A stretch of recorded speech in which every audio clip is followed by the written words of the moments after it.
Story number 7. The Adventure of the Blue Carbuncle. I had called upon my friend Sherlock Holmes upon the second morning after Christmas, with the intention of wishing him the compliments of the season. He was lounging upon the sofa in a purple dressing-gown, a pipe-rack within his reach upon the right, and a pile of crumpled morning papers, evidently newly studied, near at hand. Beside the couch was a wooden chair, and on the angle of the back hung a very seedy and disreputable hard felt hat, much the worse for wear, and cracked in several places. A lens and a forceps lying upon the seat of the chair suggested that the hat had been suspended in this manner for the purpose of examination. "You are engaged," said I. "Perhaps I interrupt you." "Not at all. I am glad to have a friend with whom I can discuss my results. The matter is a perfectly trivial one." He jerked his thumb in the direction of the old hat. "But there are points in connection with it which are not entirely devoid of interest and even of instruction." I seated myself in his armchair and warmed my hands before his crackling fire, for a sharp frost had set in, and the windows were thick with the ice crystals. "I suppose," I remarked, "that, homely as it looks, this thing has some deadly story linked on to it, that it is the clue which will guide you in the solution of some mystery and the punishment of some crime." "No, no, no crime," said Sherlock Holmes, laughing. "Only one of those whimsical little incidents which will happen when you have 4,000,000 human beings all jostling each other within the space of a few square miles. Amid the action and reaction of so dense a swarm of humanity, every possible combination of events may be expected to take place, and many a little problem will be presented which may be striking and bizarre without being criminal. We have already had experience of such." "So much so," I remarked, "that of the last 6 cases which I have added to my notes, 3 have been entirely free of any legal crime." "Precisely. You allude to my attempt to recover the Irene Adler papers, to the singular case of Miss Mary Sutherland, and to the adventure of the man with the twisted lip.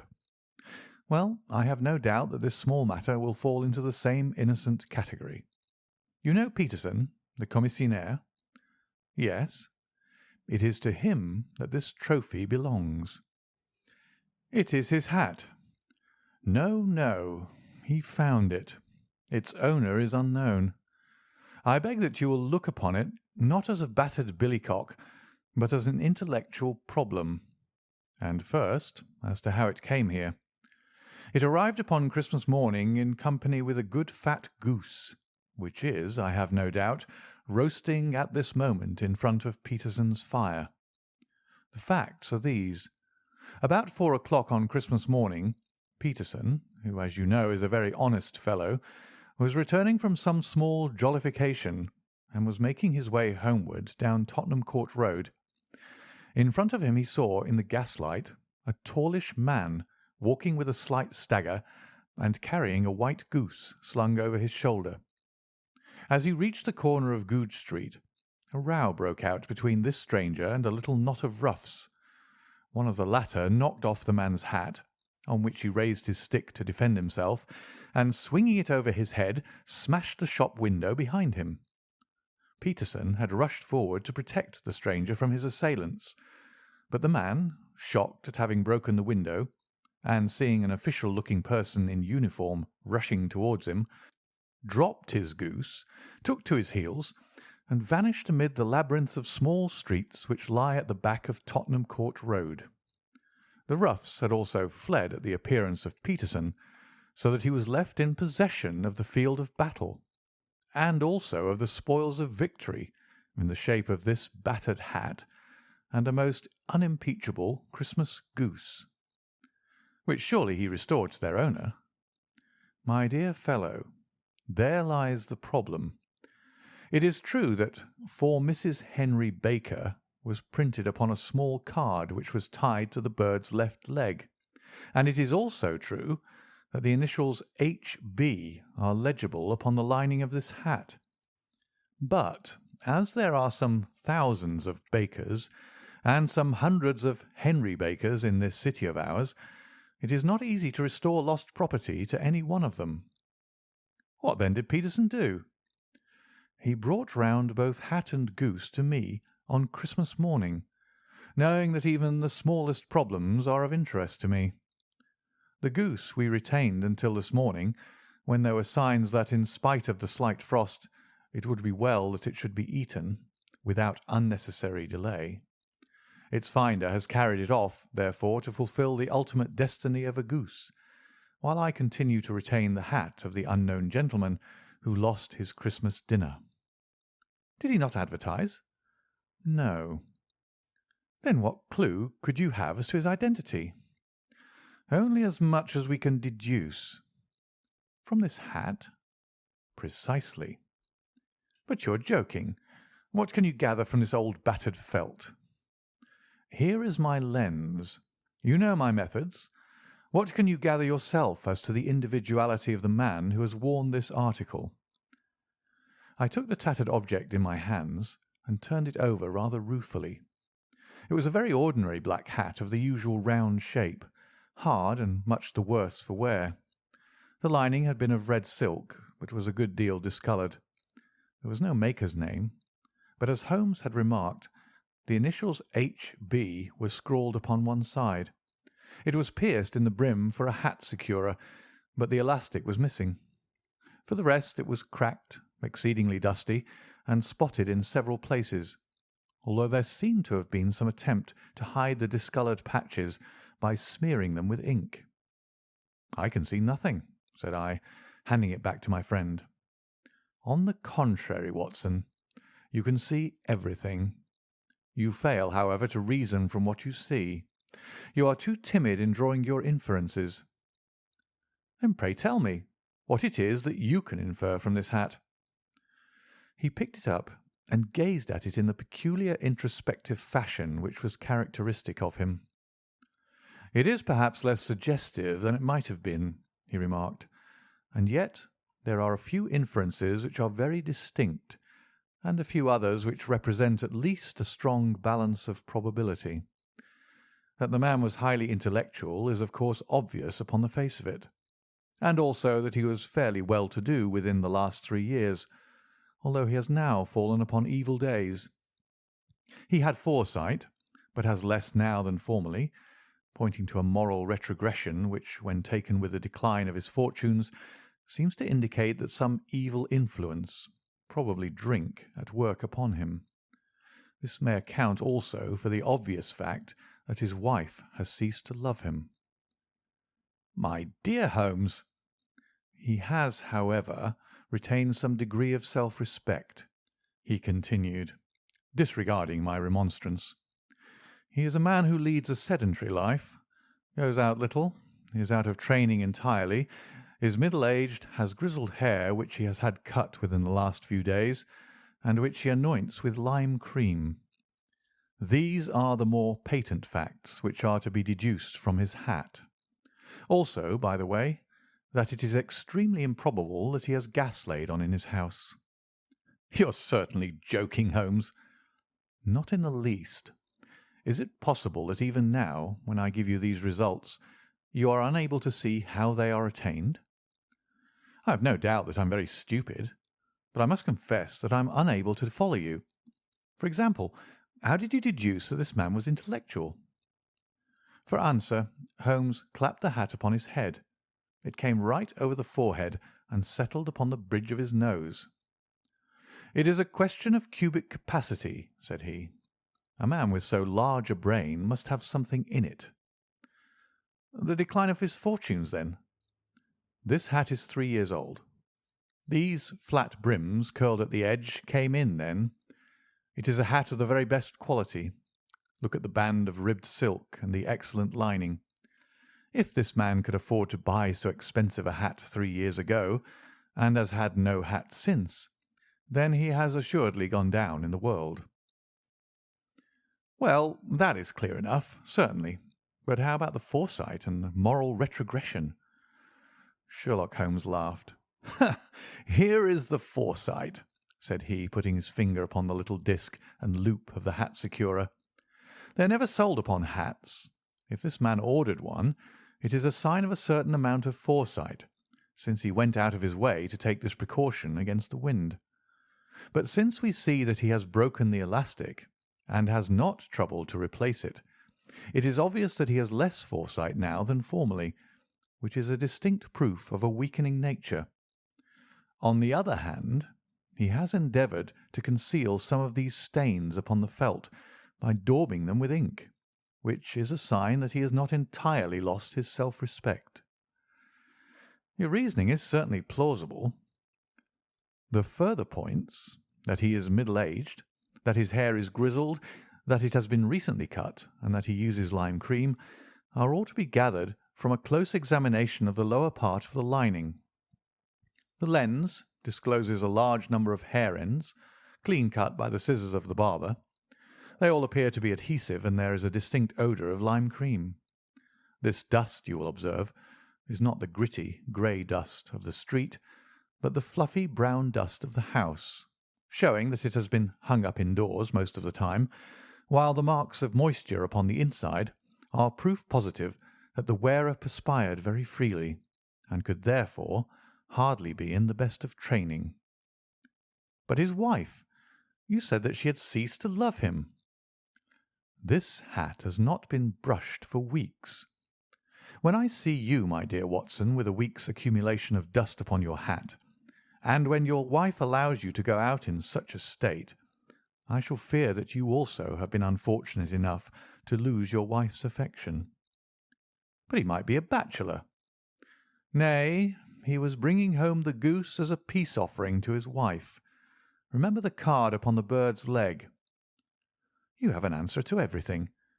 But how on earth do you deduce that the gas is not laid on in his house? One tallow stain, or even two, might come by chance, but when I see no less than 5, I think that there can be little doubt that the individual must be brought into frequent contact with burning tallow. Walks upstairs at night, probably with his hat in one hand and a guttering candle in the other.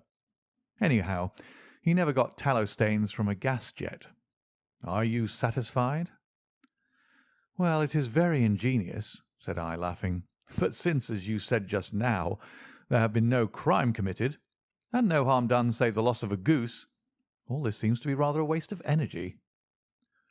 Sherlock Holmes had opened his mouth to reply, when the door flew open, and Peterson, the commissionaire, rushed into the apartment with flushed cheeks and the face of a man who is dazed with astonishment. "The goose, Mr. Holmes! The goose, sir!" he gasped. "Eh? What of it, then? Has it returned to life and flapped off through the kitchen window?" Holmes twisted himself round upon the sofa to get a fairer view of the man's excited face. "See here, sir! See what my wife found in its crop!" He held out his hand and displayed upon the centre of the palm a brilliantly scintillating blue stone, rather smaller than a bean in size, but of such purity and radiance that it twinkled like an electric point in the dark hollow of his hand. Sherlock Holmes sat up with a whistle. "By Jove, Peterson," said he, "this is treasure trove indeed. I suppose you know what you've got." "A diamond, sir. A precious stone. It cuts into glass as though it were putty." "It's more than a precious stone. It is the precious stone." "Not the Countess of Morcar's Blue Carbuncle?" I ejaculated. "Precisely so. I ought to know its size and shape, seeing that I have read the advertisement about it in the Times every day lately. It is absolutely unique, and its value can only be conjectured, but the reward offered of £1,000 is certainly not within a 20th part of the market price." £1,000? Great Lord of mercy! The commissionaire plumped down into a chair and stared from one to the other of us. "That is the reward, and I have reason to know that there are sentimental considerations in the background which would induce the Countess to part with half her fortune if she could but recover the gem." "It was lost, if I remember aright, at the Hotel Cosmopolitan," I remarked. "Precisely so, on December 22nd, just 5 days ago. John Horner, a plumber, was accused of having abstracted it from the lady's jewel case. The evidence against him was so strong that the case had been referred to the assizes. I have some account of the matter here, I believe." He rummaged amid his newspapers, glancing over the dates, until at last he smoothed one out, doubled it over, and read the following paragraph. "Hotel Cosmopolitan, jewel robbery. John Horner, 26, plumber, was brought up upon the charge of having, upon the 22nd inst., abstracted from the jewel case of the Countess of Morcar the valuable gem known as the Blue Carbuncle. James Ryder, upper attendant at the hotel, gave his evidence to the effect that he had shown Horner up to the dressing-room of the Countess of Morcar upon the day of the robbery in order that he might solder the second bar of the grate, which was loose. He had remained with Horner some little time, but had finally been called away. On returning, he found that Horner had disappeared, that the bureau had been forced open, and that the small morocco casket, in which, as it afterwards transpired, the Countess was accustomed to keep her jewel, was lying empty upon the dressing-table. Ryder instantly gave the alarm, and Horner was arrested the same evening, but the stone could not be found either upon his person or in his rooms. Catherine Cusack, maid to the Countess, deposed to having heard Ryder's cry of dismay on discovering the robbery, and to having rushed into the room where she found matters as described by the last witness. Inspector Bradstreet, B Division, gave evidence as to the arrest of Horner, who struggled frantically and protested his innocence in the strongest terms. Evidence of a previous conviction for robbery having been given against the prisoner, the magistrate refused to deal summarily with the offence, but referred it to the assizes. Horner, who had shown signs of intense emotion during the proceedings, fainted away at the conclusion and was carried out of court. So much for the police court," said Holmes thoughtfully, tossing aside the paper. "The question for us now to solve is the sequence of events leading from a rifled jewel case at one end to the crop of a goose in Tottenham Court Road at the other. You see, Watson, our little deductions have suddenly assumed a much more important and less innocent aspect. Here is the stone. The stone came from the goose, and the goose came from Mr. Henry Baker, the gentleman with the bad hat and all the other characteristics with which I have bored you. So now we must set ourselves very seriously to finding this gentleman and ascertaining what part he had played in this little mystery. To do this, we must try the simplest means first, and these lie undoubtedly in an advertisement in all the evening papers. If this fail, I shall have recourse to other methods. What will you say? Give me a pencil and that slip of paper. Now then, found at the corner of Goodge Street a goose and a black felt hat. Mr. Henry Baker can have the same by applying at 6:30 this evening at 221B Baker Street. That is clear and concise. Very. But will he see it? Well, he is sure to keep an eye on the papers, since to a poor man the loss was a heavy one. He was clearly so scared by his mischance in breaking the window and by the approach of Peterson that he thought of nothing but flight. But since then he must have bitterly regretted the impulse which caused him to drop his bird. Then again, the introduction of his name will cause him to see it, for everyone who knows him will direct his attention to it. Here you are, Peterson. Run down to the advertising agency and have this put in the evening papers. In which, sir? Oh, in the Globe, Star, Pall Mall, St. James's, Evening News, Standard, Echo, and any others that occur to you. Very well, sir. And this stone? Ah, yes.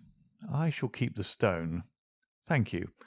And I say, Peterson, just buy a goose on your way back and leave it here with me, for we must have one to give to this gentleman in place of the one which your family is now devouring. When the commissionaire had gone, Holmes took up the stone and held it against the light. "It's a bonny thing," said he. "Just see how it glints and sparkles. Of course, it is a nucleus and focus of crime. Every good stone is. They are the devil's pet baits. In the larger and older jewels, every facet may stand for a bloody deed. This stone is not yet 20 years old. It was found in the banks of the Arnoy River in southern China, and is remarkable in having every characteristic of the carbuncle, save that it is blue in shade instead of ruby red. In spite of its youth, it has already a sinister history. There have been 2 murders, a vitriol throwing, a suicide, and several robberies brought about for the sake of this 40-grain weight of crystallized charcoal. Who would think that so pretty a toy would be a purveyor to the gallows and the prison? I'll lock it up in my strong box now, and drop a line to the Countess to say that we have it. Do you think that this man Horner is innocent? I cannot tell. Well, then, do you imagine that this other one, Henry Baker, had anything to do with the matter? It is, I think, much more likely that Henry Baker is an absolutely innocent man, who had no idea that the bird which he was carrying was of considerably more value than if it were made of solid gold. That, however, I shall determine by a very simple test if we have an answer to our advertisement. And you can do nothing until then? Nothing.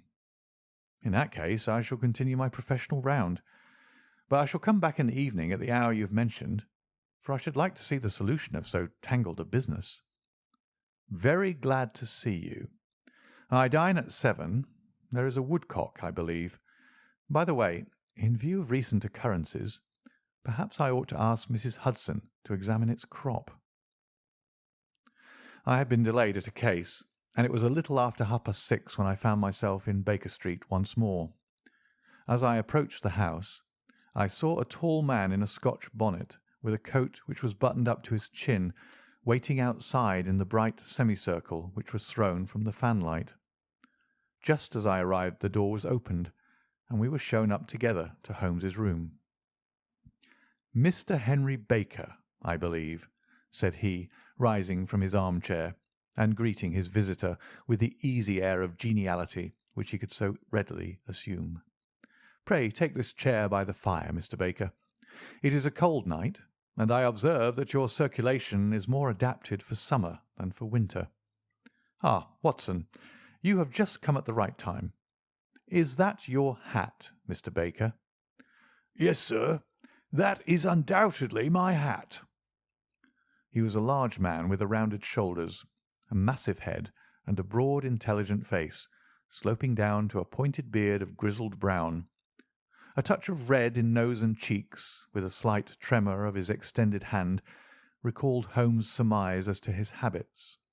His rusty black frock-coat was buttoned right up in front, with the collar turned up, and his lank wrists protruded from his sleeves without a sign of cuff or shirt.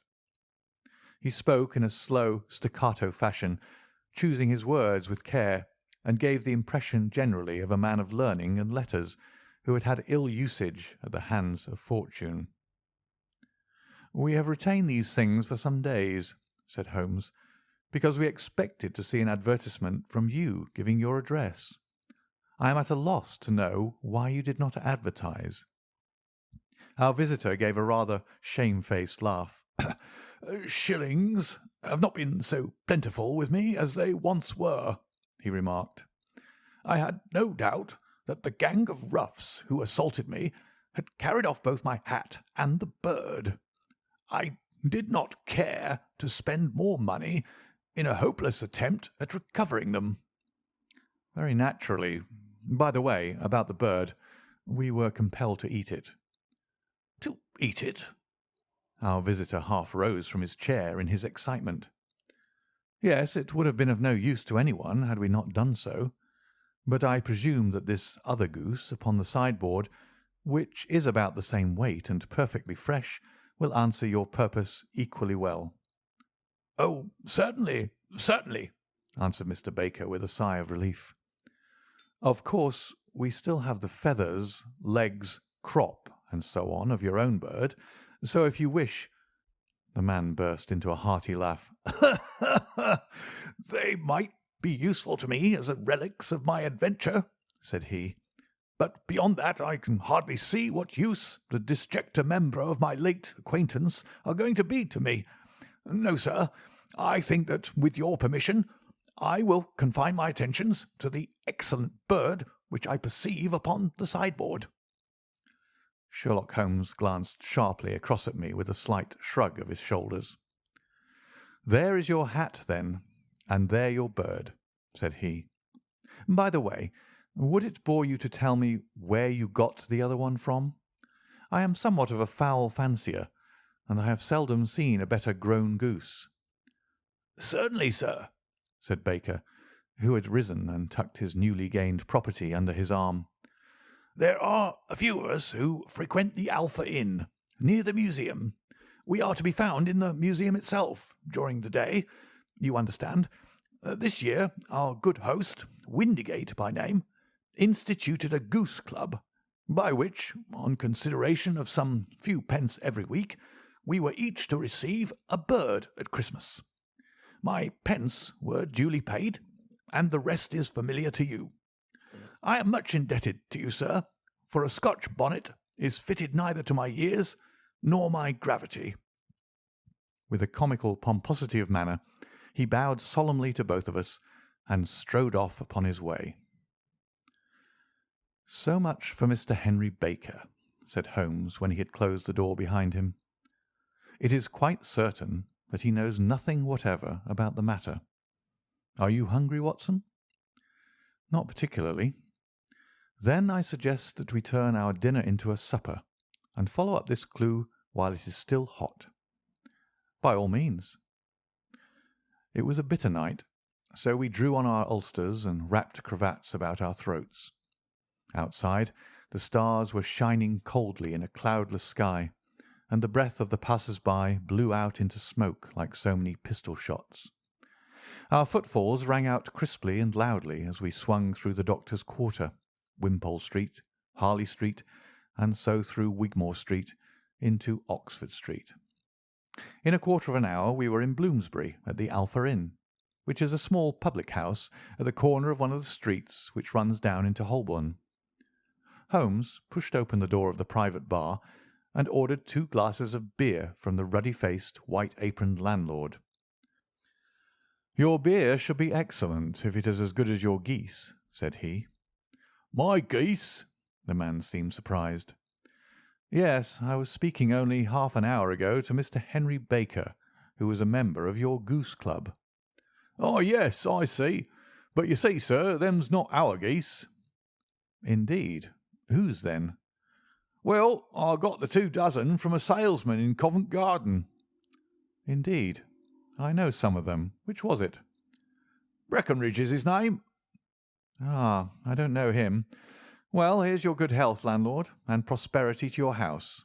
Good night." "Now for Mr. Breckenridge," he continued, buttoning up his coat as we came out into the frosty air. "Remember, Watson, that though we have so homely a thing as a goose at one end of this chain, we have at the other a man who will certainly get 7 years' penal servitude unless we can establish his innocence. It is possible that our inquiry may but confirm his guilt, but in any case we have a line of investigation which has been missed by the police, and which a singular chance has placed in our hands. Let us follow it out to the bitter end. Faces to the south, then, and quick march." We passed across Holborn, down Endell Street, and so through a zigzag of slums to Covent Garden Market. One of the largest stalls bore the name of Breckenridge upon it, and the proprietor, a horsey-looking man with a sharp face and trim side whiskers, was helping a boy to put up the shutters. "Good evening. It's a cold night," said Holmes. The salesman nodded and shot a questioning glance at my companion. "Sold out of geese, I see," continued Holmes, pointing at the bare slabs of marble. "Let you have 500 tomorrow morning." "That's no good." "Well, there are some on the stall with the gas flare." "Ah, but I was recommended to you." "Who by?" "The landlord of the Alpha." "Oh, yes, I sent him a couple of dozen." "Fine birds they were, too. Now, where did you get them from?" To my surprise, the question provoked a burst of anger from the salesman. "Now then, mister," said he, with his head cocked and his arms akimbo, "what are you driving at? Let's have it straight now." "It is straight enough. I should like to know who sold you the geese which you supplied to the Alpha." "Well, then, I shan't tell you. So now?" "Oh, it is a matter of no importance. But I don't know why you should be so warm over such a trifle." "Warm? You'd be as warm, maybe, if you were as pestered as I am. When I pay good money for a good article, there should be an end of the business. But it's where are the geese, and who did you sell the geese to, and what will you take for the geese? One would think that they were the only geese in the world, to hear the fuss that's made over them." "Well, I have no connection with any other people who have been making inquiries," said Holmes carelessly. "If you won't tell us, the bet is off, that is all. But I'm always ready to back my opinion on a matter of fowls, and I have a fiver on it that the bird I ate is country bred." "Well, then, you lost your fiver, for it's town bred," snapped the salesman. "It's nothing of the kind." "I say it is." "I don't believe it." "Do you think you know more about fowls than I, who have handled them ever since I was a nipper? I tell you, all those birds that went to the Alpha were town bred."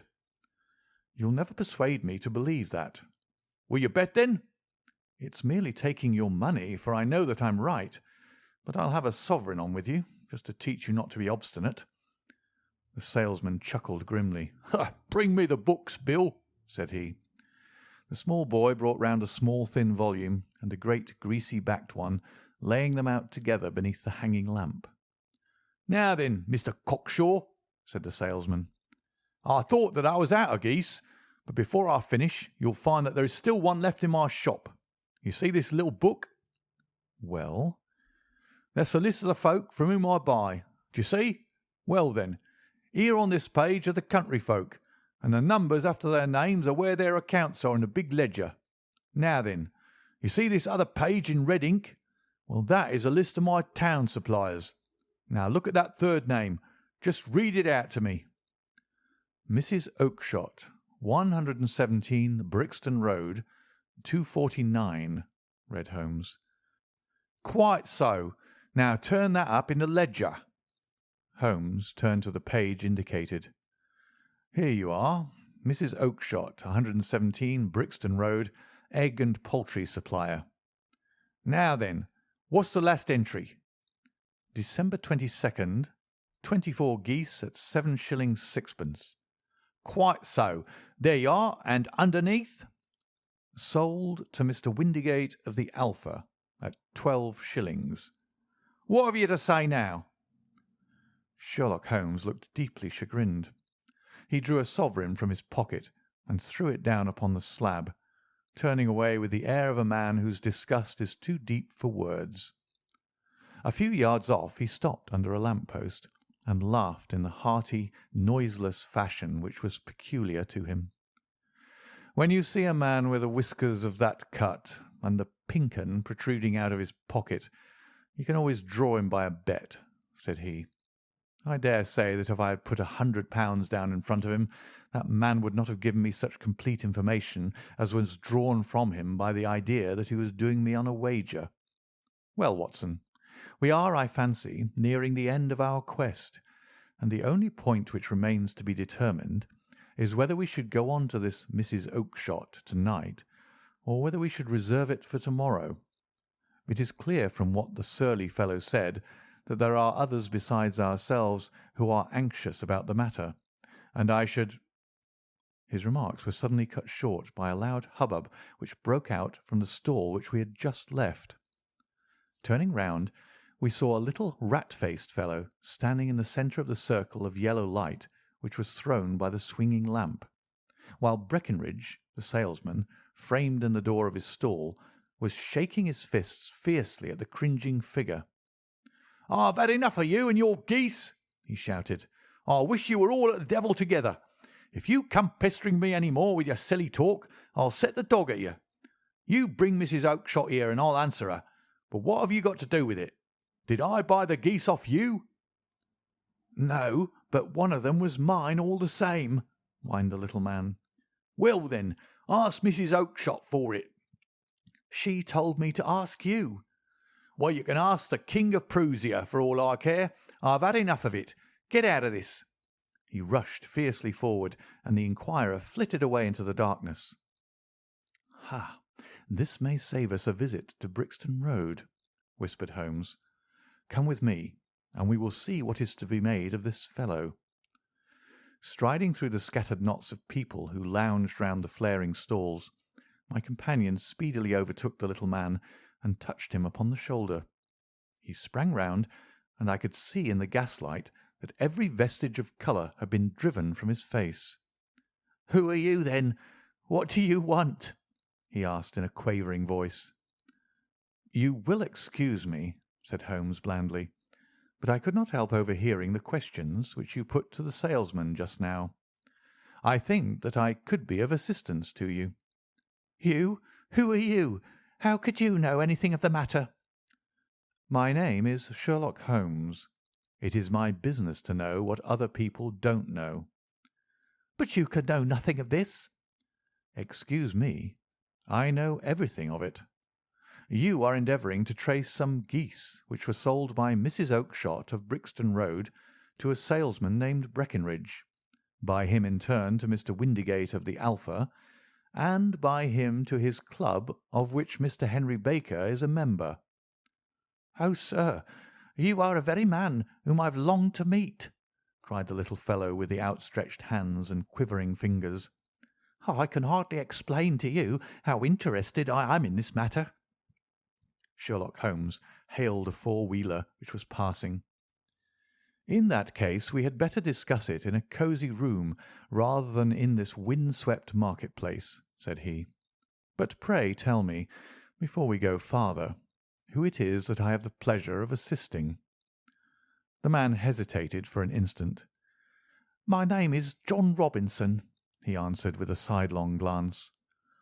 "No, no, the real name," said Holmes sweetly. "It is always awkward doing business with an alias." A flush sprang to the white cheeks of the stranger. "Well, then," said he, "my real name is James Ryder." "Precisely so. Head attendant at the Hotel Cosmopolitan. Pray step into the cab, and I shall soon be able to tell you everything which you would wish to know." The little man stood glancing from one to the other of us with half frightened, half hopeful eyes, as one who is not sure whether he is on the verge of a windfall or of a catastrophe. Then he stepped into the cab, and in half an hour we were back in the sitting-room at Baker Street.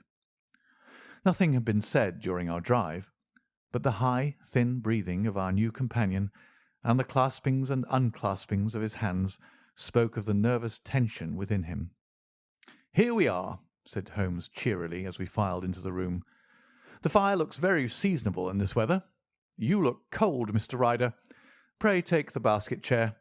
I will just put on my slippers before we settle this little matter of yours.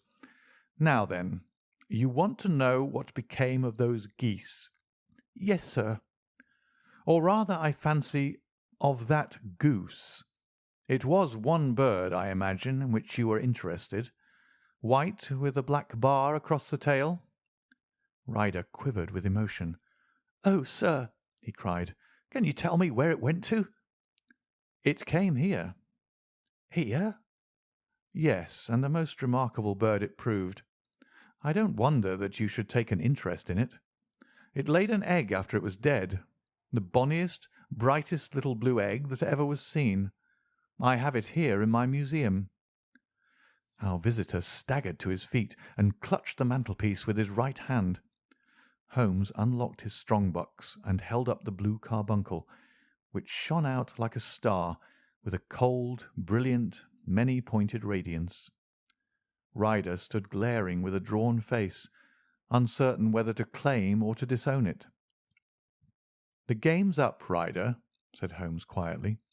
"Hold up, man, or you'll be into the fire. Give him an arm back into his chair, Watson. He's not got blood enough to go in for felony with impunity. Give him a dash of brandy. So, now he looks a little more human. What a shrimp it is, to be sure." For a moment he had staggered and nearly fallen, but the brandy brought a tinge of colour into his cheeks, and he sat staring with frightened eyes at his accuser. "I have almost every link in my hands and all the proofs which I could possibly need, so there is little which you need to tell me. Still, that little may as well be cleared up to make the case complete. You had heard, Ryder, of this blue stone of the Countess of Morcar's?" "It was Catherine Cusack who told me of it," said he in a crackling voice. "I see. Her ladyship's waiting maid. Well, the temptation of sudden wealth so easily acquired was too much for you, as it has been for better men before you, but you were not very scrupulous in the means you used. It seems to me, Ryder, that there is the making of a very pretty villain in you. You knew that this man Horner, the plumber, had been concerned in some such matter before, and that suspicion would rest the more readily upon him. What did you do then? You made some small job in my lady's room, you and your confederate Cusack, and you managed that he should be the man sent for.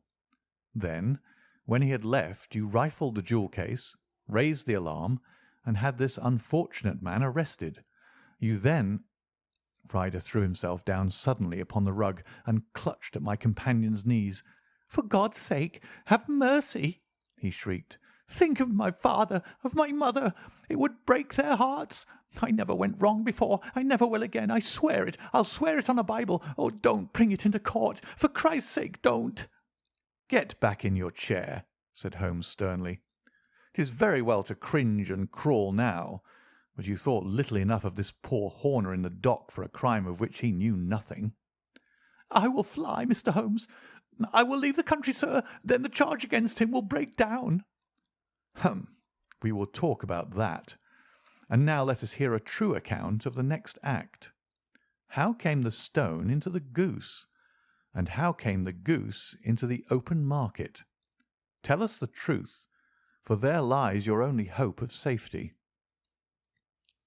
Ryder passed his tongue over his parched lips. "I will tell you it just as it happened, sir," said he. "When Horner had been arrested, it seemed to me that it would be best for me to get away with the stone at once, for I did not know at what moment the police might not take it into their heads to search me in my room. There was no place about the hotel where it would be safe. I went out, as if on some commission, and I made for my sister's house. She had married a man named Oakshott, and lived in Brixton Road, where she fattened fowls for the market. All the way there every man I met seemed to me to be a policeman or a detective, and for all that it was a cold night, the sweat was pouring down my face before I came to the Brixton Road.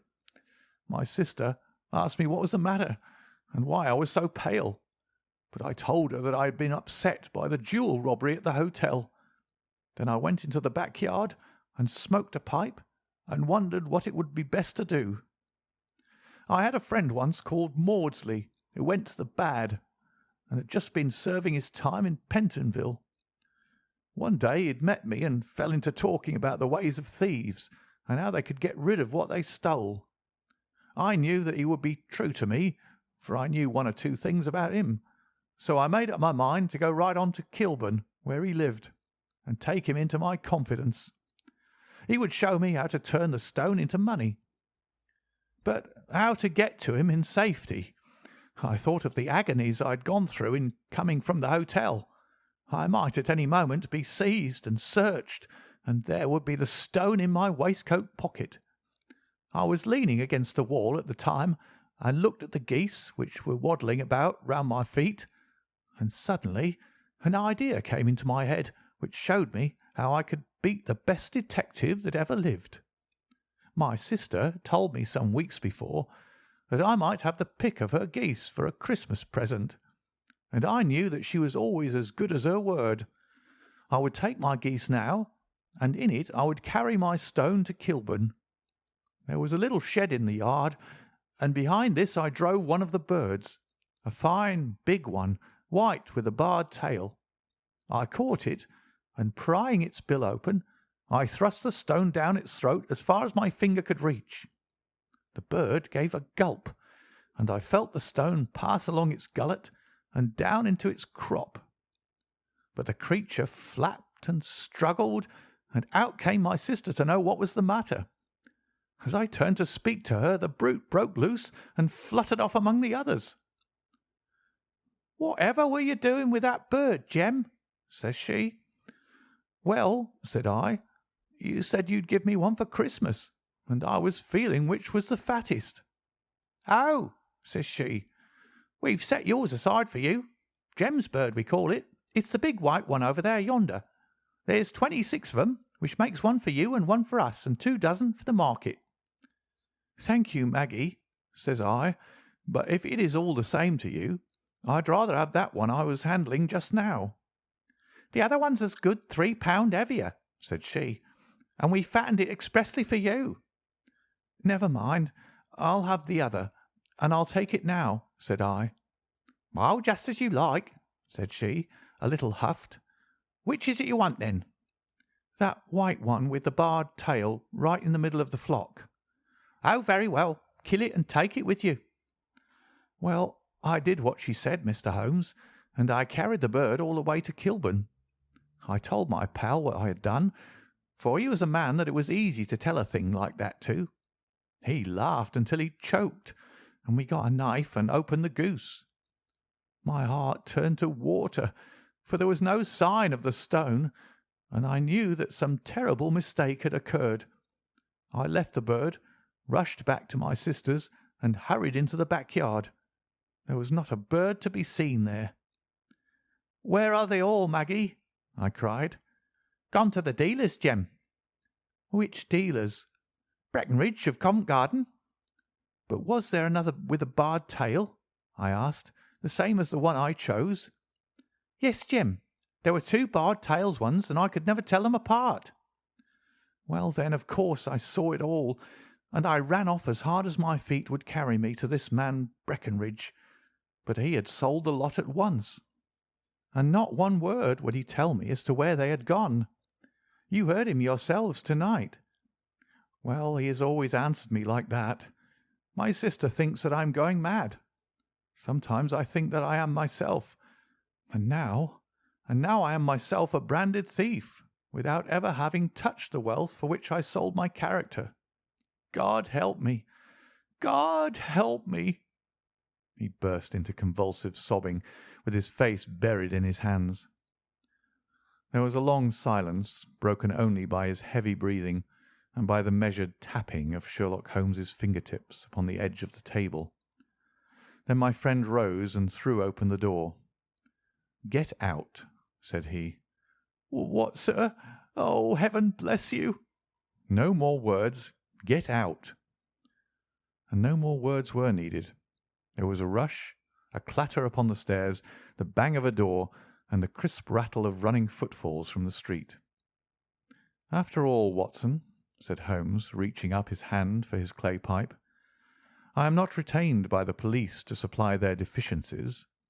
If Horner were in danger it would be another thing, but this fellow will not appear against him, and the case must collapse. I suppose that I am commuting a felony, but it is just possible that I am saving a soul. This fellow will not go wrong again. He is too terribly frightened. Send him to jail now, and you make him a jail bird for life. Besides, it is the season of forgiveness. Chance has put in our way a most singular and whimsical problem, and its solution is its own reward.